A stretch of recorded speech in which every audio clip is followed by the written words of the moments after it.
Las opiniones vertidas por Felipe Izquierdo no representan necesariamente el sentir y pensar del movimiento capitalismo revolucionario. Hola, soy Felipe Izquierdo y voy a hablar de los araucanos. Siempre se conoció como araucanos en todos los textos de historia. Yo he leído lo que son los cronistas españoles y aparte Francisco Antonio Encina, que es el texto más amplio que hay de la historia de Chile, son 20 tomos. Ahora, con respecto a los cronistas, son exquisitos leerlos. Están en internet, está en PDF, uno que es muy recomendable, que se llama Jerónimo de Vivar. Jerónimo de Vivar era un capitán de Pedro Valdivia. Pedro Valdivia tenía como 4 capitanes, él que mandaba y los 4, y uno de ellos era Jerónimo de Vivar. Entonces cuenta una cantidad de hechos bélicos que no salen en los libros de historia, porque los libros de historia son resúmenes. Incluso lo que te hablo de los 20 tomos, que es lo más grandioso, o Barros Arana, cuando era niño leía Barros Arana, lo más grandioso es Encina. Ni siquiera Encina tiene esta rigurosidad de detalle y esta frescura, como por ejemplo Jerónimo de Vivar. Léanlo, está en internet. Cuando uno lee a un tipo así es exquisito, porque te va dando cuenta de un detalle bélico, por ejemplo, que un tal Sánchez, que era un soldado de Valdivia, que apellido Sánchez, entró a un Pucará que estaba defendido por más de 600 indios en el Valle de Aconcagua, por el lado de Quillota.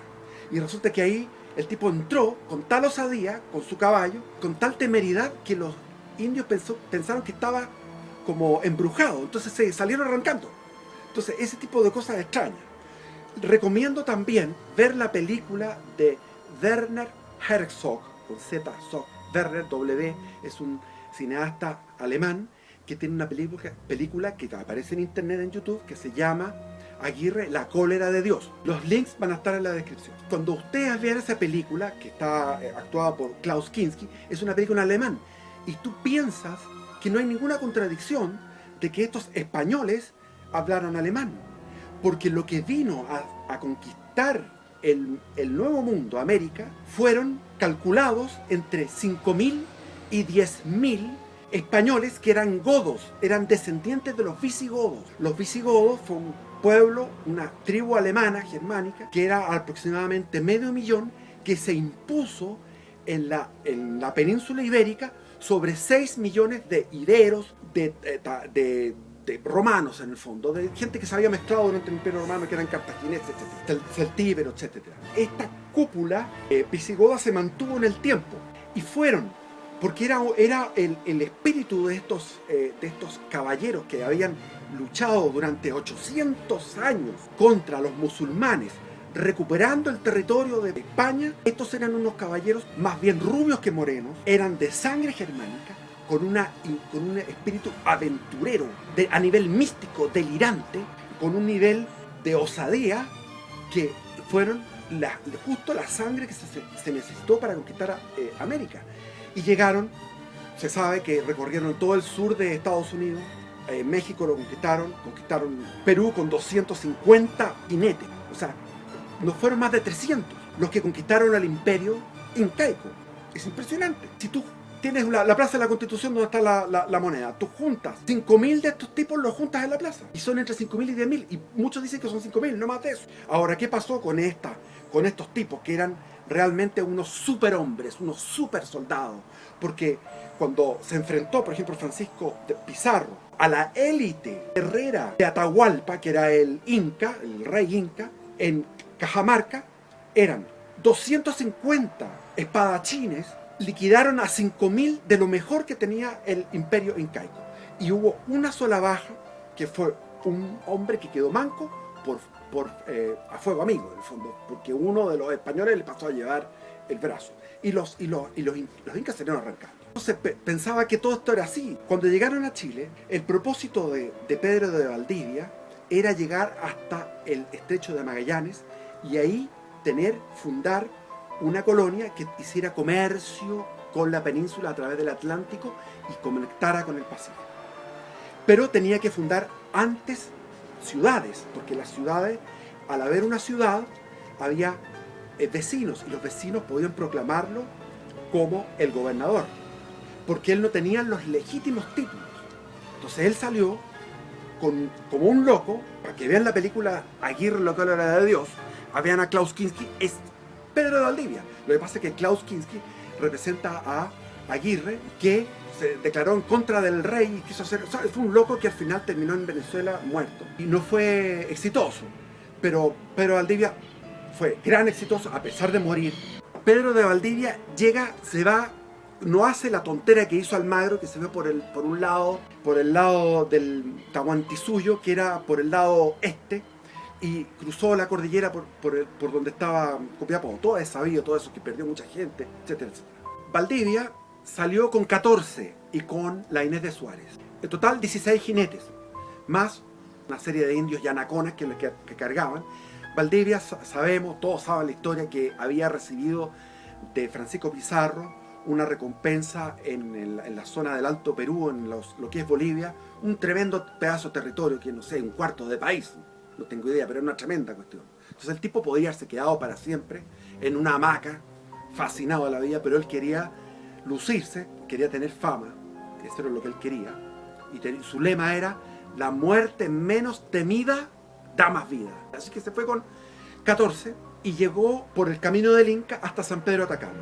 En San Pedro de Atacama se quedó, tuvo que luchar en San Pedro de Atacama contra los atacameños que estaban en ese, donde está ahora ese Pucará, y no fue una batalla fácil, pero ganaron.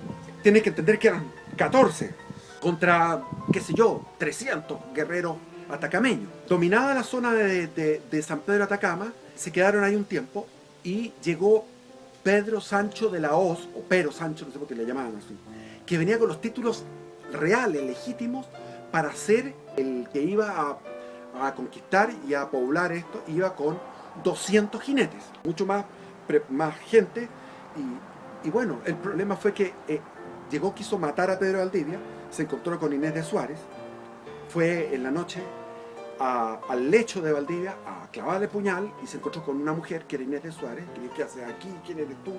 Y de ahí en la mañana llegó Pedro de Valdivia y dijo: bueno, lo vamos a colgar a este tipo. Pedro de Valdivia tenía tal nivel de convicción y de oratoria que convenció a los 200 jinetes que iban con Pedro Sancho de la Hoz de que estaban mal capitaneados, que Pedro Sancho de la Hoz no era el que debía llevarlos a esta aventura, porque él tenía toda la experiencia, y lo decía con propiedad, porque había peleado en España, había peleado en Venezuela, había peleado en la conquista del Perú.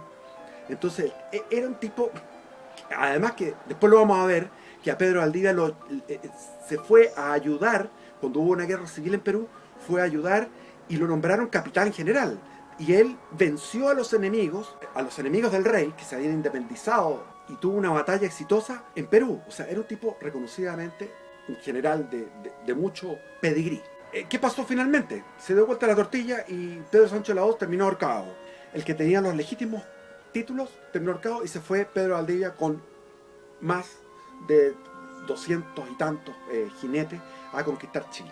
Se suponía que con 200 jinetes, si con 250 habían conquistado el imperio incaico, con 200 iba a conquistar Chile.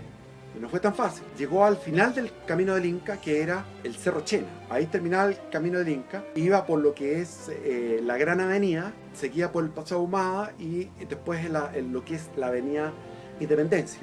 Y había un puente y había un gran tambo mayor en la Plaza de Armas. Eso recién se está hablando, yo lo sabía por los antropólogos. Esto hace como cuando se hizo la estación de metro, del metro Plaza de Armas. Ahí conversé con unos antropólogos que me contaron todo esto, y ahora recién están sacando esto en la televisión. No sé por qué son tan atrasados los periodistas, porque ya han pasado más de 15 años de esto.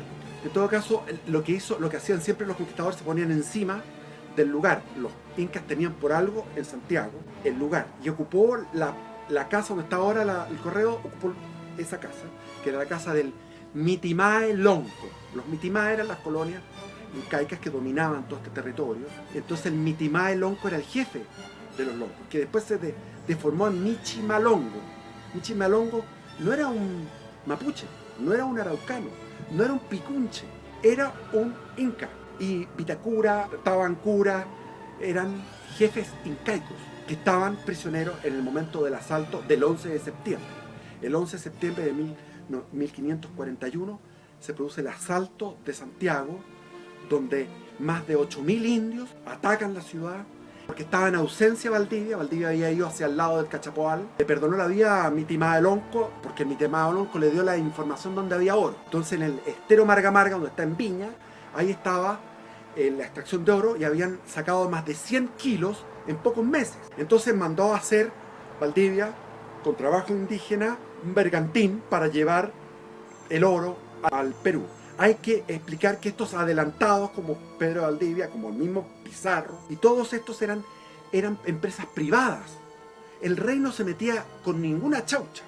El rey después empezó, a los 50 años después, empezó a recaudar. La primera recaudación de impuestos fue en Valdivia para abastecer a Concepción por la guerra de Arauco. Pero para llevarlo hacia la metrópoli faltó mucho. Tenemos que hablar de por lo menos unos 50 años donde fue una empresa privada. Y entonces lo que necesitaban era financiarla. Y para financiarla eran los lavaderos de oro. Entonces el primer lavadero de oro, Marga Marga. Murieron todos los españoles que habían ahí, que eran como 10, que eran los que dirigían la obra de la construcción del bergantín y de los lavaderos. Y el 11 de septiembre se produce esta insurrección donde Inés de Suárez le corta, decapita a los bajo. Todos estaban en contra de hacer eso, querían dialogar con los mapuches. Pero lo que hizo fue cortarle las cabezas y tirárselas. Entonces, para generar horror, y vino una carga de caballería de 30 jinetes hacia el lado donde está ahora La Vega, cruzaron el río Mapocho y hacia el lado donde está La Vega finalmente ganaron la batalla, pero quedó la destrucción total de Santiago. Y ahí tuvieron que estar 1 año, 2 años prácticamente con las armaduras puestas. Eso lo habla todo las cartas de Pedro Valdivia, que son muy interesantes. Pedro Valdivia se va a Perú a buscar refuerzos. De Perú, allá combate en esta guerra que había, se encuentra con una guerra civil. Él combate a favor del rey, lo nombran, hay duelo de espadas cuando llegan a Lima. Es una cosa muy novelesca, muy notable, y la cuenta Jerónimo de Vivar muy lindamente. El tipo tiene muy mala letra, muy mala redacción, porque era un militar, pero lo importante es cómo va, como un niño chico contando. Eso lo contó ya al final, cuando estaba viejo. Se demoró. Uno piensa que esto fue muy fácil, no fue fácil, porque fue la primera batalla del 11 de septiembre, pero después, como cuenta Jerónimo de Vivar, hubo batallas en la Aconcagua, hubo batallas, combates en todo lo que era el Valle del Elqui, todo lo que era la Serena fue destruida, tuvieron que vencer ahí, también pelearon incluso en Copiapó, después tuvieron que ir hacia lo que se llamaban los Pomaucas, que después le llamaban Promaucas, le pusieron una R, pero lo escriben ellos, los cronistas, como los Pomaucas.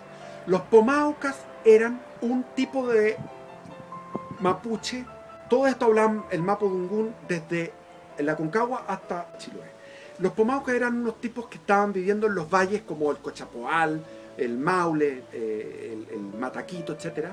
Y eran un tipo de indios que, según comentarios de los mismos españoles que estaban ahí, que eran lo peor que había, básicamente eran muy primitivos. Y hay una cosa que hay que poner bien en claro, porque siempre se está hablando de que el alcoholismo fue metido por los conquistadores o la colonia, o los españoles, o los chilenos, metían el alcoholismo a los indios. Eso no es así. Está en todos los cronistas que se encontraban, por dar un ejemplo, la Isla Mocha.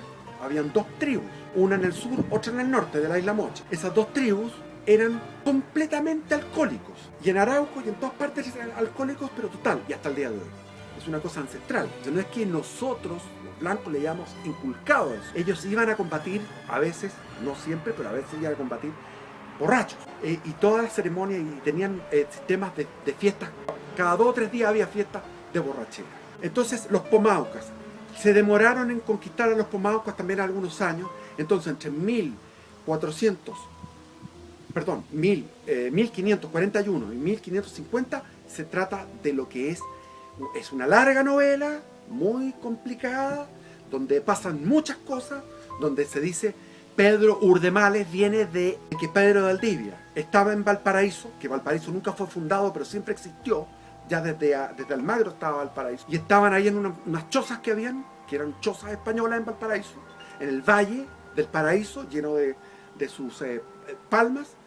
Y ahí estaban discutiendo y decían, a ustedes se van a ir, qué sé yo, y salió por detrás, por la puerta trasera, se fue en el bote y se embarcó y los dejó a los tipos que se querían volver muchos, eran todos los que estaban ahí, eran unos 50, que querían volver a Perú. Y Pedro de Valdivia se fue en el bote, los dejó discutiendo. Cuando salieron de la casa, de la casa de adobe, vieron que el barco se estaba yendo y Pedro de Valdivia les hacía chao chao, se había ido en el bote. Entonces de ahí viene Pedro Urdemales, viene de Pedro de Valdivia. Y Pedro Urdemales es una cuestión tradicional de Chile. Entonces hay muchas historias que están entre el 1541 y el 1550, que es la conquista y pacificación de todo lo que era el territorio. El atacameño, cuando fue San Pedro de Atacama, el Diaguita, que fue después volviendo hacia el norte, después lo que eran los Picunches, que era la zona metropolitana, por decir así, quinta región, y después todo lo que era la séptima región, el Chile profundo, el Chile guaso, el Chile agrícola, ese Chile que se quemó recién, ese Chile era el Chile de los Pomaucas. Lautaro era un Pomauca, Lautaro era de la zona al norte de Itata. Valdivia sigue con su plan. El plan es llegar al estrecho de los Magallanes, pero tiene que seguir fundando ciudades. Pedro de Valdivia se va, no hay camino del Inca, tiene que irse buscando a través de los distintos caciques. Hay combates en la orilla del río Laja, de lo que ahora es el Laja. Combate en esa zona. Complicado. Cruzan el río, que era un río que tenían que cruzar en balsa, combaten a otro lado, después finalmente se van por el río Andalién y llegan a la zona donde está, en los que conocen Concepción, donde está el Estadio Collao, el terminal de buses. Ahí era el valle de Andalién, donde estaba el río Andalién, que llega hasta el día de hoy a la bahía de Talcahuano. Ahí fue la primera gran batalla entre los araucanos, que eran los que vivían entre el Itata y el Tolten, contra los españoles, que eran 200 jinetes. Eran 200 jinetes contra, se calcula, porque la población que había en ese momento era muchísima.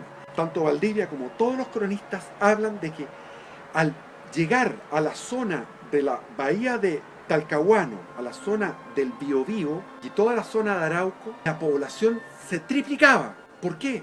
¿Por qué se triplicaba? Porque según el desarrollo de su tecnología, de sus fuerzas productivas, y como ellos sabían ganarse la vida, que eran se llamaban cementeras, que eran unos pequeños cultivos, alrededor estaban las mujeres a cargo de los cultivos y de la recolección, y eran pequeños cultivos al lado de las chozas, de las rucas.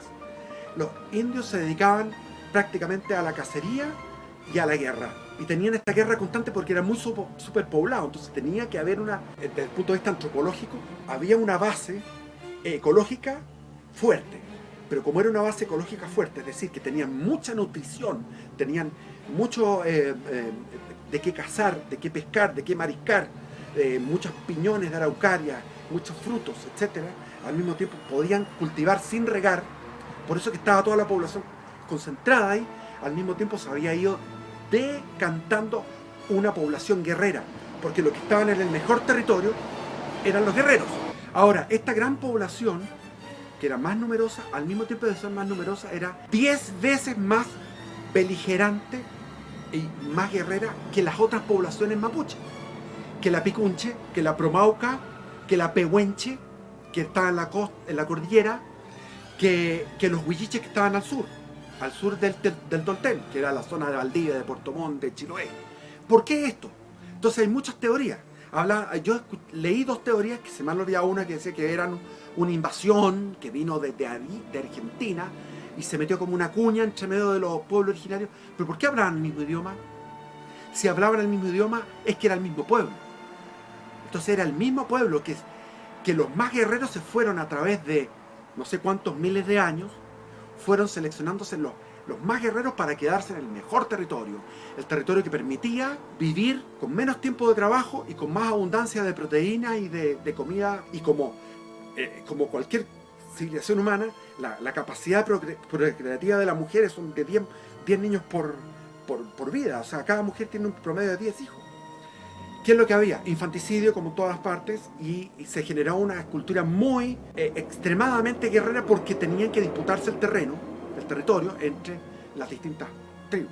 Cuando llegó Pedro Valdivia a ese lugar que es de Concepción, donde está el Estadio Collao, en esa planicie, cuenta Jerónimo de Vivar que llegó una cantidad inmensa de indios.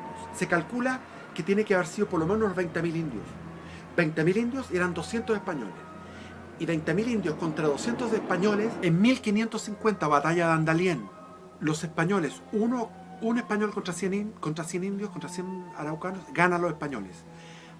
Después, 50 años después, un español contra un indio, gana el indio. Con el mestizo lejos, 100 años después, podían ser menos indios contra más españoles. Es decir, se produjo una revolución. El español, el araucano, tenía una genialidad bélica asombrosa.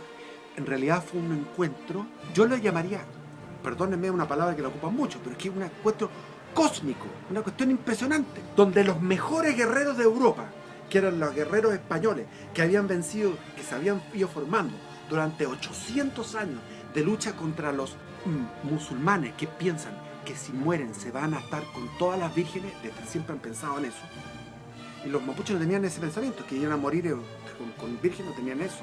Pero se encuentran con un pueblo que da una vuelta y empiezan a usar las armas de fuego, el caballo, arman fuertes, ocupan los cañones, tienen distintas tácticas guerreras, estrategias que inventó Lautaro, que las inventó después Napoleón, como que fuera Napoleón el que lo inventó. No, está Lautaro antes, etc. Entonces es una genialidad, y esa genialidad nos marcó a nosotros para siempre. Nosotros somos la única nación americana, la única, no hay ni Estados Unidos, ni Canadá, ni México, ni nadie, existe como nación que nació en un poema épico, que es el poema de la Araucana de Alonso de Ercilla. Tanto le llegó a los españoles esto que fue un encuentro de dos titanes. Tú me dirás, claro, eso fue así. Yo puedo seguir hablando de las batallas. Las batallas, después vino la otra batalla, que fue la de Penco. Bueno, básicamente se está iniciando la guerra de Arauco. La guerra de Arauco va a durar, dicen que hay un mito que dicen que duró, bueno, en realidad duró más de 340 años, pero hubo periodos donde no se guerreó nunca. O sea, había periodos de casi 100 años donde no se peleó. Entonces, bueno, pero hay que hablar de eso, porque eso es Chile. Chile nació, se crió, somos Arauco, nosotros somos Guerra de Arauco. En la próxima seguimos hablando de esto.